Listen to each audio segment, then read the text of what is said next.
بسم الله الرحمن الرحيم والصلاة والسلام على أشرف المرسلين. السلام عليكم. Bonjour tout le monde. Toujours في le module communication sans fil.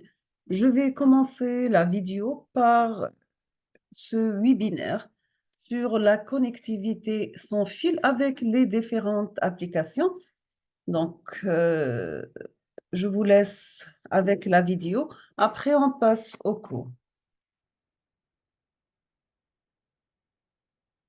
L'application de communication sans fil que nous utilisons tous les jours est de plus en plus importante, que ce soit à la maison, au travail, dans la rue.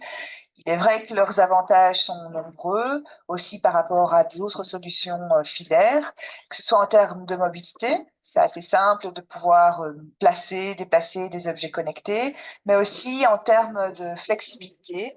Dans des bâtiments existants, si je veux ajouter une nouvelle installation, ce sera plus facile de le faire sans avoir à déplacer des câbles ou en tirer de nouveau.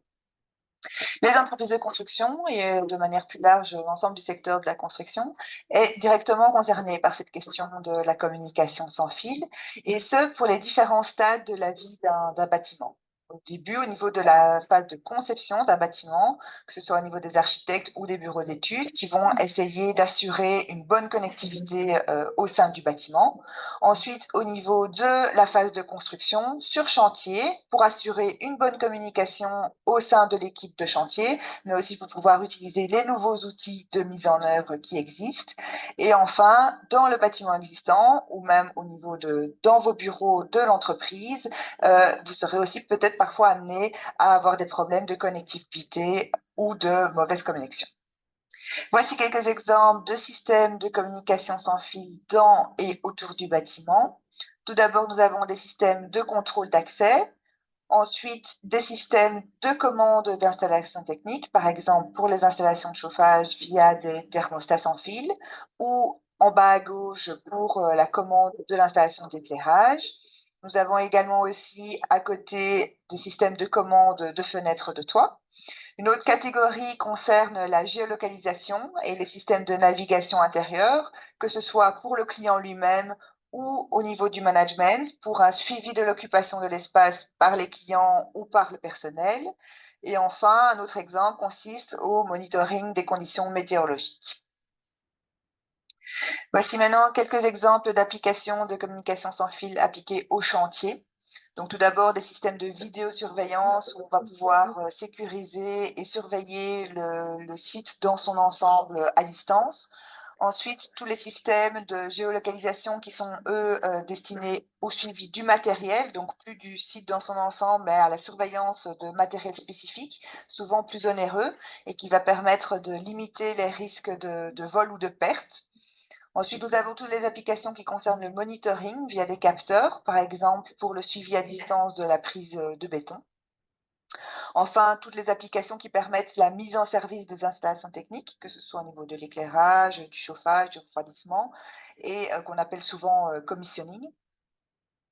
Enfin, donc tous les outils de chantier qui sont eux aussi connectés à des tablettes ou des smartphones et qui donc permettent de communiquer ou d'avoir directement l'information qui est reprise à distance par un autre collègue, par exemple. De plus en plus, les drones sont également utilisés sur chantier ou d'autres systèmes un peu plus technologiques comme les lunettes qui permettent d'avoir accès à la réalité virtuelle et ce genre de choses.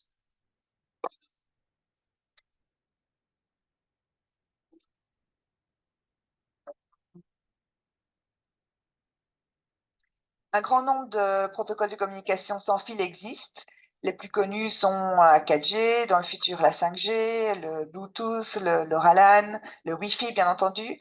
Voilà, mais ils sont tellement nombreux, il est parfois un peu difficile de s'y retrouver, de savoir quelles sont les caractéristiques et les avantages des uns et des autres. Je vais essayer ici de vous expliquer un peu plus ce qu'il en est et d'apprendre à les différencier.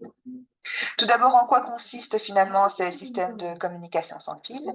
Ce sont des systèmes qui utilisent les ondes à radiofréquence, qui sont en fait des ondes électromagnétiques, qui ont une fréquence comprise entre 10 kHz et 300 GHz.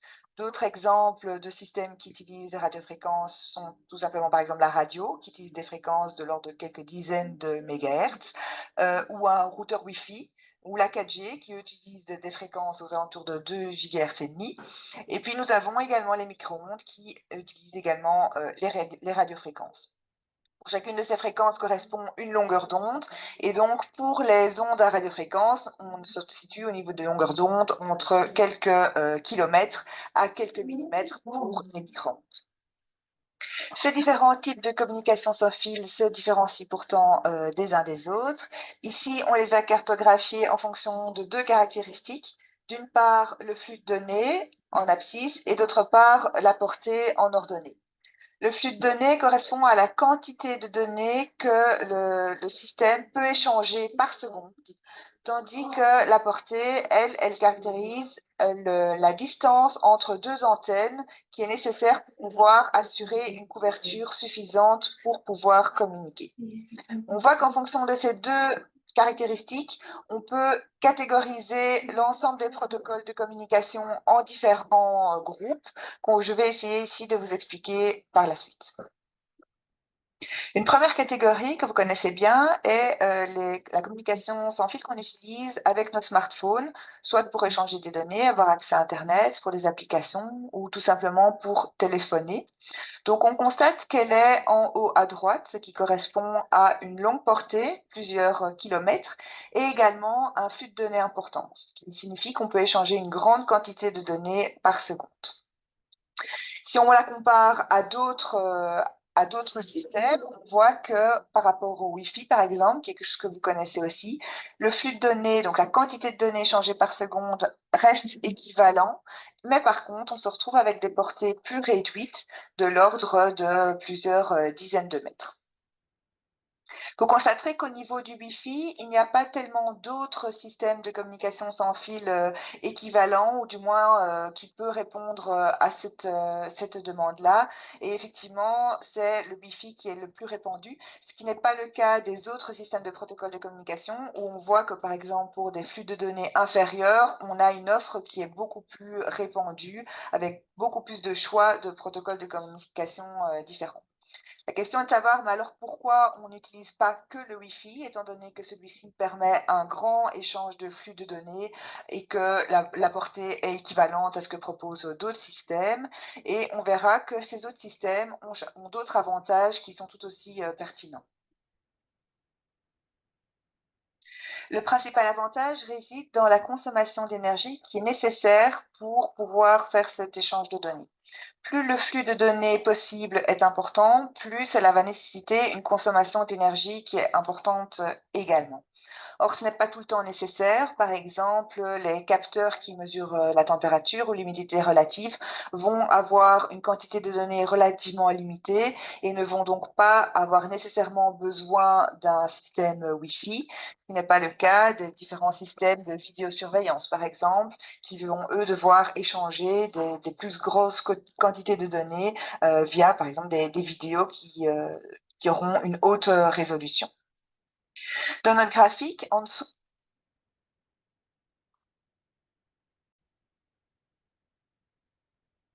Donc, on va continuer notre cours. On va parler rapidement sur le Bluetooth. Après, on va passer, pour terminer la vidéo, sur les communications sans fil.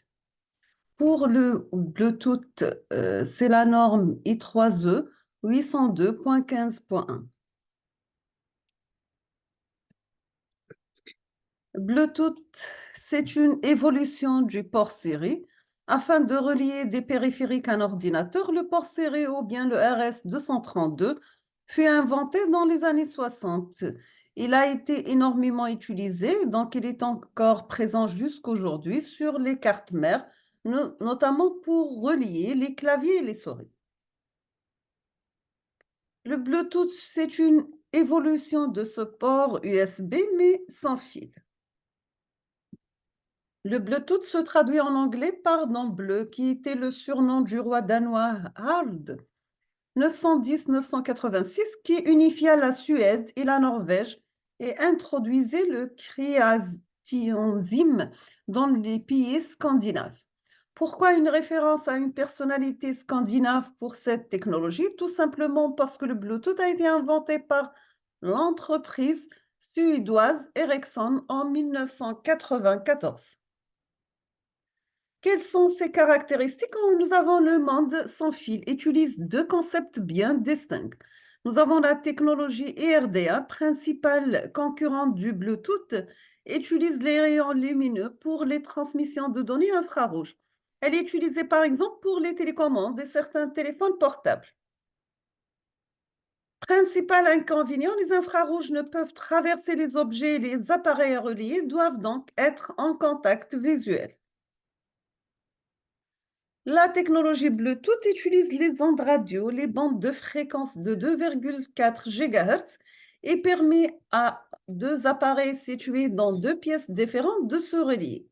La portée est limitée à 100 mètres et diminuée suivant les obstacles rencontrés, soit des murs, etc.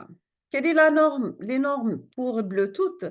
Le Bluetooth a été déposé à I3E, Institute of Electrical and Electronic Engineering. Nous avons le I3E 802.15.1, standard Bluetooth débit avec 1 mégabit par seconde. Donc, vous avez 1600 échanges par seconde en full duplex, le Bluetooth V1X.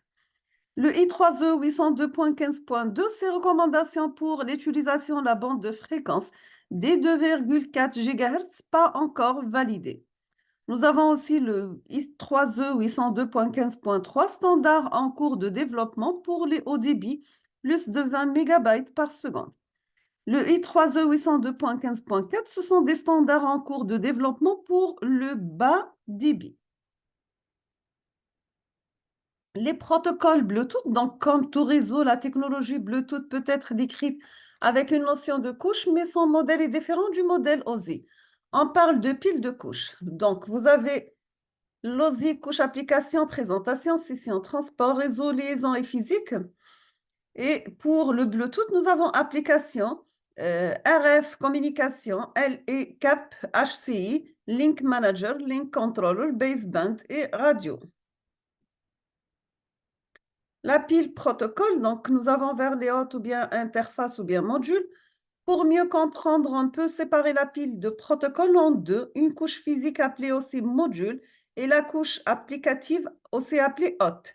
C'est le HCI, Host Interface Controller, qui fera le lien entre le matériel et le logiciel. Quelles sont les spécifications techniques? On va commencer par présentation de la couche physique. Vous avez que les deux premières couches protocolaires, la couche radio et la couche baseband, prennent en charge les tâches matérielles comme le contrôle du saut de fréquence et la synchronisation des horloges. Nous avons la couche radio-fréquence RF. Cette couche radio, c'est la plus basse et générée au niveau matériel. C'est elle qui s'occupe de l'émission et de la réception des ondes radio. Elle définit les caractéristiques telles que la bande en fréquence et l'arrangement des canaux, les caractéristiques du transmetteur et la modulation du receveur, etc. Vous avez que la technologie Bluetooth utilise l'une des bandes de fréquence ESM Industrial, Scientific and Medical, réservée pour l'industrie, la science et la médecine. La bande de fréquence utilisée est disponible au niveau mondial et s'étend sur 83,5 MHz. Il existe 3 classes de modules radio Bluetooth sur le marché ayant des puissances différentes et donc des portées différentes. Donc, vous avez la classe 1, 2, 3, les puissances de 20 décibels, 4 décibels et 0 décibels, les portées de 100 mètres, 15 à 20 mètres et 10 mètres. Si on va parler maintenant de la bande de base, ou bien ce qu'on appelle baseband, la bande de base est également gérée au niveau matériel. C'est au niveau de la bande de base que sont définies les adresses matérielles des périphériques.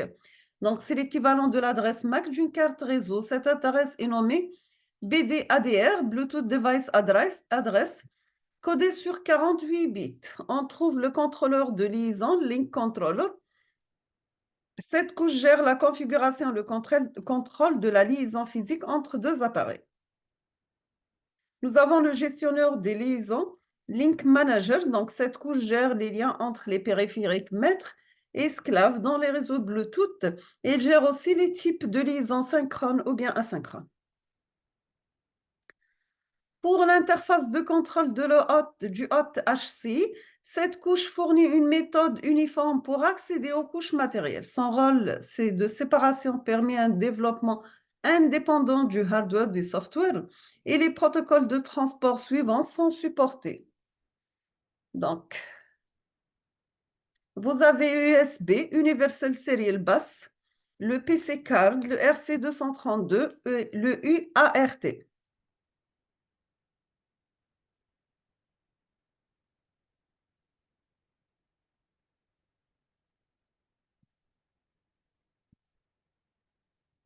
On passe maintenant à la présentation de la couche applicative. Nous avons la couche L2CAP, donc c'est Logical Link Control and Adaptation Protocol. Cette couche permet d'utiliser simultanément différents protocoles de niveau supérieur. Pour les services, nous avons RF-COM, c'est un service basé sur les spécifications RS-232 qui émule des liaisons serrées, mais il peut également servir à faire passer une connexion IP par Bluetooth. Nous avons aussi la couche application, donc le concept de profil est utilisé afin d'assurer le maximum de compatibilité entre les produits de différents constructeurs de produits Bluetooth. Ainsi, tous auront les mêmes modèles utilisateurs dans leur couche logicielle. On aura pour tous les appareils Bluetooth les mêmes appellations pour chaque fonctionnalité supportée. On passe maintenant à une autre vidéo sur les Bluetooth. Le Bluetooth, c'est un système de communication sans fil pour les appareils électroniques. Il est reconnaissable à ce petit logo bleu. Le Bluetooth permet de remplacer une connexion par câble entre deux équipements situés très près l'un de l'autre et qui n'ont pas besoin d'un gros débit de connexion. Par exemple, pour relier un smartphone à un casque audio ou une enceinte, pour raccorder une souris ou un clavier à un ordinateur, ou encore pour faire communiquer ensemble des objets connectés comme une smartwatch ou un capteur cardiaque. Contrairement à une télécommande infrarouge qui utilise la lumière, le Bluetooth, lui, se sert des ondes.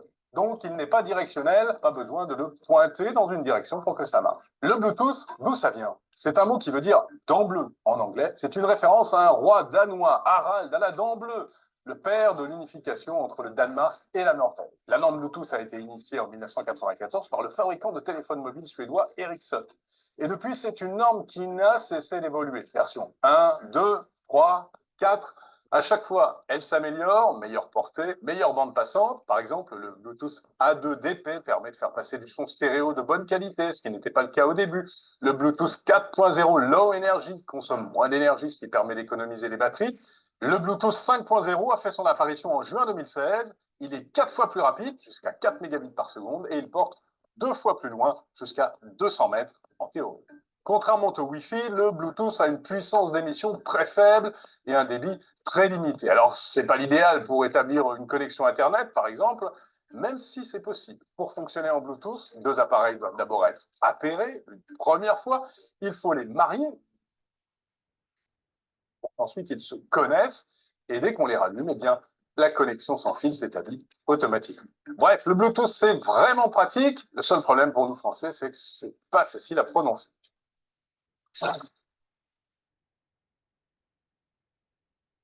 Donc, on va arrêter notre vidéo aujourd'hui ici. On termine la suite dans les prochains jours, Inch'Allah. Merci beaucoup et à la prochaine.